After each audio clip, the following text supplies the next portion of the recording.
Welcome to Kumari தெண்டல். இன்றைக்கி நாம் என்ன பார்க்க போகிறோன்னா ரொம்ப சூப்பரான கத்திரிக்காய் புளிக்குழம்பு எப்படி ரெடி பண்ணுறதுன்னு பார்க்க போகிறோம். இது எப்படி ரெடி பண்ணுறதுன்னு பார்க்குறதுக்கு முன்னாடி நீங்கள் இன்னும் நம்ம சேனலை சப்ஸ்கிரைப் பண்ணலைன்னா குமரி தெண்டல் சேனலை சப்ஸ்கிரைப் பண்ணிக்கோங்க. மறக்காமல் பக்கத்தில் இருக்கிற பெல் ஐக்கானையும் கிளிக் பண்ணிக்கோங்க. அப்போ தான் நான் போடுற ஒவ்வொரு வீடியோவும் உடனுக்குடன் உங்களுக்கு வந்து சேரும். வாங்க இப்போ இந்த கத்திரிக்காய் புளிக்குழம்பு எப்படி ரெடி பண்ணுறதுன்னு பார்க்கலாம். இது ரெடி பண்ணுறதுக்கு நான் மண்சட்டி எடுத்துகிட்ருக்கிறேன்.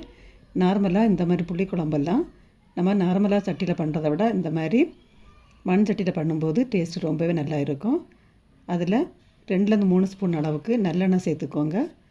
சேர்த்துட்டு நான் மீடியம் சைஸில் 10 கத்திரிக்காவை இந்த மாதிரி நாளாக கட் பண்ணிவிட்டு இதை சேர்த்துட்ருக்கிறேன்.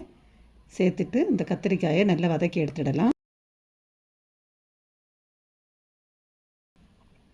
மிதமான தீயில் வச்சு நல்லா இதை வதக்கி எடுத்துடலாம். புளிக்குழம்புக்கு நல்லெண்ணெய் சேர்த்து பண்ணும்போது டேஸ்ட்டு இன்னும் நல்லாவே இருக்கும். இப்போ பாருங்கள், கத்திரிக்காய் இந்த அளவுக்கு நல்லா வெந்து வரணும். இப்போ இதை இதில் எடுத்துடலாம்.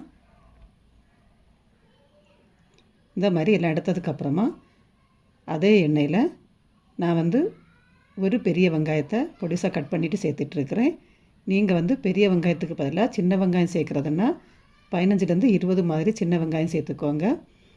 அப்புறமா இது கூட 6-7 பல் பூண்டு, ஒரு துண்டு இஞ்சியை 2ஆக கட் பண்ணிவிட்டு சேர்த்துட்ருக்கிறேன். அப்புறமா 2 தக்காளியை பொடிசாக கட் பண்ணிவிட்டு இது கூட சேர்த்துட்டு இதுக்கு தேவையான அளவு உப்பை எப்போவுமே நம்ம சேர்த்துடலாம். சேர்த்துட்டு இது எல்லாம் நல்லா வதங்கி வரட்டும். தக்காளி வெங்காயம் எல்லாமே நல்லா வதங்கி வரணும். நம்ம இதெல்லாம் வதக்கி அரைக்கிறதுனால எல்லாம் ஒன்றாவே சேர்த்து நீங்கள் வதக்கி எடுத்துக்கோங்க, பரவாயில்லை. இப்போ இந்த மாதிரி நல்லா வதங்கி வந்ததுக்கப்புறமா இதுக்கு தேவையான அளவு மசாலா சேர்த்துடலாம். நான் 1.5 ஸ்பூன் அளவுக்கு மிளகாய்த்தூள் சேர்த்துட்ருக்கிறேன். உங்களுக்கு எந்த அளவுக்கு காரம் வேணுமோ அந்த அளவுக்கு நீங்கள் மிளகாய்த்தூள் சேர்த்துக்கோங்க. அப்புறமா 2 ஸ்பூன் மல்லித்தூள், 1/4 டீஸ்பூன் மஞ்சள் தூள், அப்புறமா 1/2 ஸ்பூன் சீரகத்தூள், இவ்வளோ சேர்த்துட்டு இந்த மசாலா எல்லாத்தோடையும் பச்சை வாசனை நல்லா போகணும். அது வரைக்கும் நல்லா இதை வதக்கி எடுத்துடலாம்.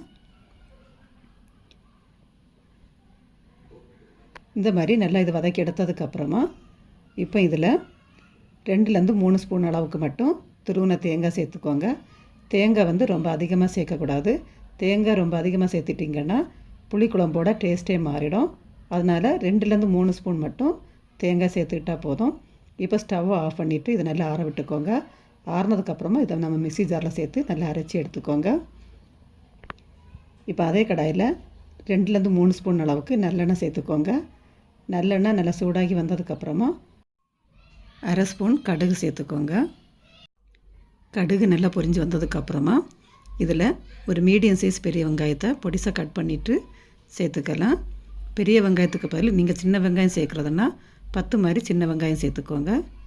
அப்புறமா கொஞ்சமாக கருவேப்பிலை, இவ்வளோ சேர்த்துட்டு வெங்காயம் ஓரளவுக்கு நல்லா வதங்கி வரட்டும். இப்போ பாருங்கள், இந்த அளவுக்கு வெங்காயம் வதங்கி வந்ததுக்கப்புறமா நம்ம மிக்சியில் சேர்த்து அரைச்சி எடுத்துகிட்டு வச்சுட்டு இருந்தால் பேஸ்ட்டை இதை சேர்த்துடலாம்.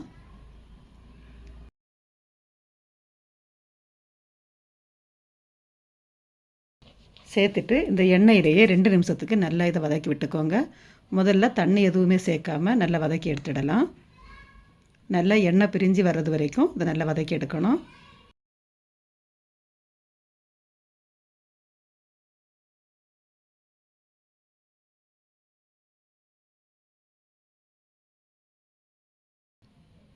பாருங்கள், நம்ம சேர்த்துட்டு இருந்த எண்ணெயெல்லாம் நல்லா பிரிஞ்சு வந்துட்டுருக்குது.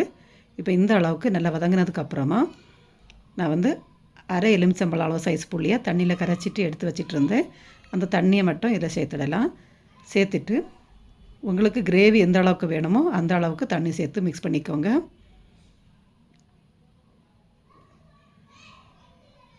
தண்ணி சேர்த்துட்டு இதை நல்லா கலந்து விட்டுடலாம். இப்போ இதில் உப்பு காரம் எல்லாம் செக் பண்ணிக்கோங்க. எனக்கு உப்பு கொஞ்சம் கம்மியாக இருக்கிறதுனால நான் எக்ஸ்ட்ராவாக கொஞ்சம் உப்பு சேர்க்குறேன். சேர்த்துட்டு நம்ம வதக்கி எடுத்து வச்சிட்டு இருந்தால் கத்திரிக்காவை இதில் சேர்த்துடலாம்.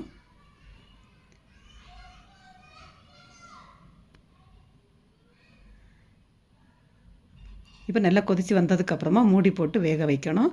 15லேருந்து 20 நிமிஷத்துக்கு நல்லா மீடியம் ஃப்ளேமில் வேக விட்டுக்குவோங்க. இப்போ 20 நிமிஷம் ஆனதுக்கப்புறமா ஓப்பன் பண்ணி பார்க்கலாம்.